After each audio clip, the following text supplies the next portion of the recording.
একজন নতুন ছাগল খামারি কোনো রকম অভিজ্ঞতা ছাড়াই যদি ছাগলের খামার শুরু করে, ওনাকে কোন কোন সমস্যাগুলোর সম্মুখীন হতে হয়, অবশেষে ব্যর্থ হয়ে ছাগলের খামার বন্ধ করতে হয়। আজকে এমন একজন ছাগল খামারের সঙ্গে কথা বলে নেব, কোনো রকম অভিজ্ঞতা ছাড়াই যিনি খামার শুরু করেছেন, ব্যর্থ হয়ে বর্তমান ওনার খামার বন্ধের মুখে।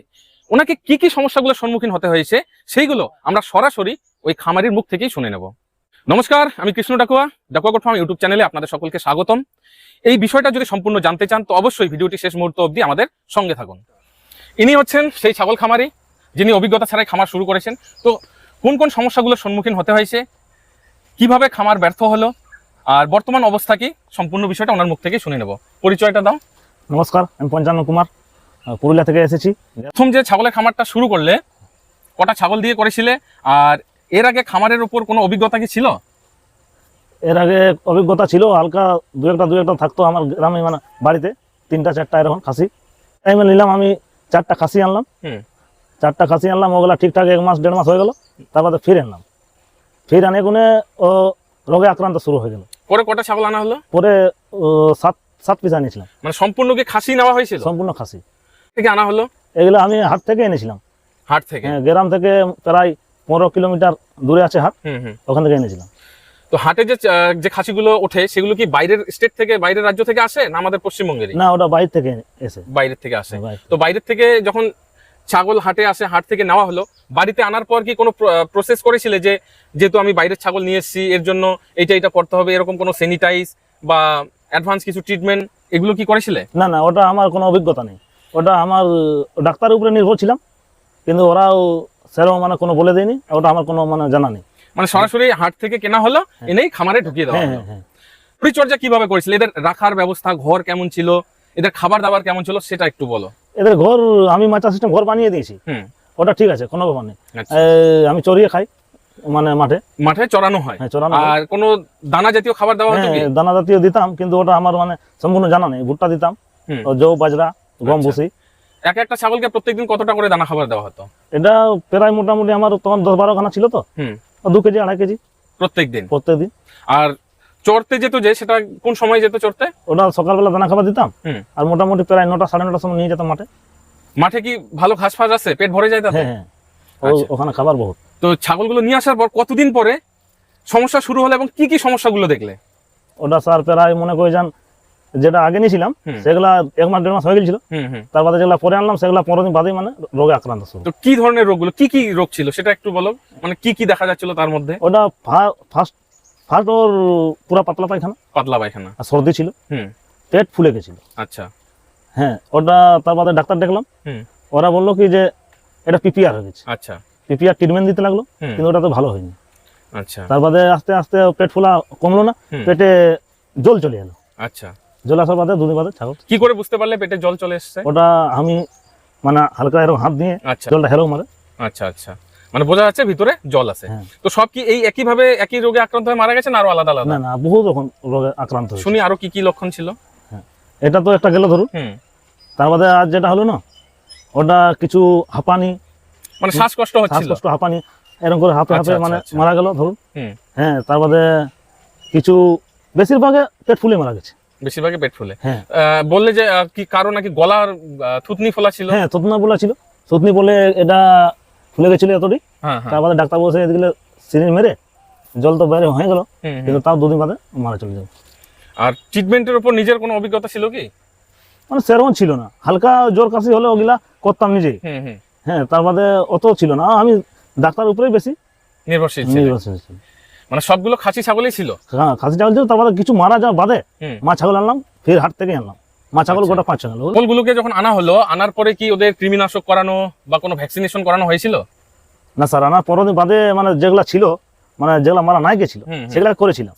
আচ্ছা। কিন্তু করা বাদেও সেগুলাও লাস্টে মারা চলে গেল। কি কি ভ্যাকসিন করা হয়েছিল? ও ভ্যাকসিন নিয়ে করেছিলাম আমি। আচ্ছা, ভ্যাকসিন করেছিলাম না, কিন্তু ট্রিটমেন্ট করেছিলাম।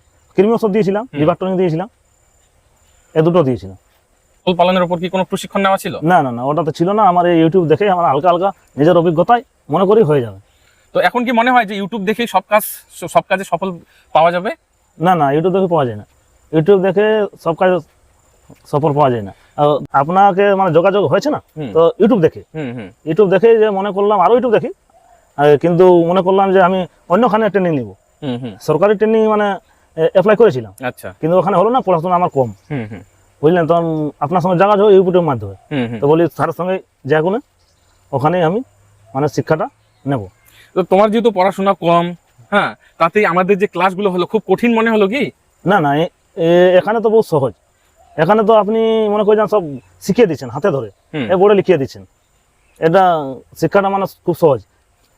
আচ্ছা, এরপরে এখানে যে রোগগুলো তোমার খামারে ঘটেছিল সেগুলো কি এই ধরনের মানে আমাদের যে ক্লাসগুলো হলো এদের সঙ্গে কি মিলে যাচ্ছিল যে এই ঘটনা ঘটে? হ্যাঁ হ্যাঁ, যেটা- একদম একদম। আপনি যখন শিখিয়েছিলেন, যখন শিখাতে ছিলেন, তখন আপনি যে শিখাতে ছিলেন আমার বহুত মানে অবসেস যে এভাবে আমার ছাগল হ্যাঁ, যে মারা গেছে। প্রায়- আমার অবসেস কি, যদি এটা আমি মানে আগে এসে কোনো প্রশিক্ষণ নিতাম তো এটা হতো না। আচ্ছা, তো এখন নিজের অভিজ্ঞতা কি বলছে? এখন গিয়ে নিজের ছাগলগুলো চিকিৎসা করতে পারবে এখন?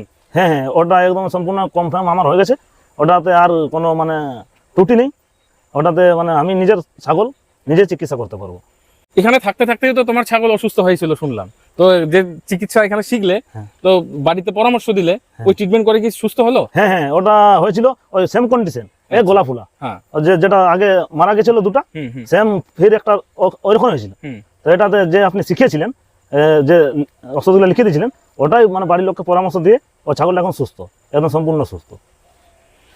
এটা ফার্স্ট নম্বর সাকসেসফুল।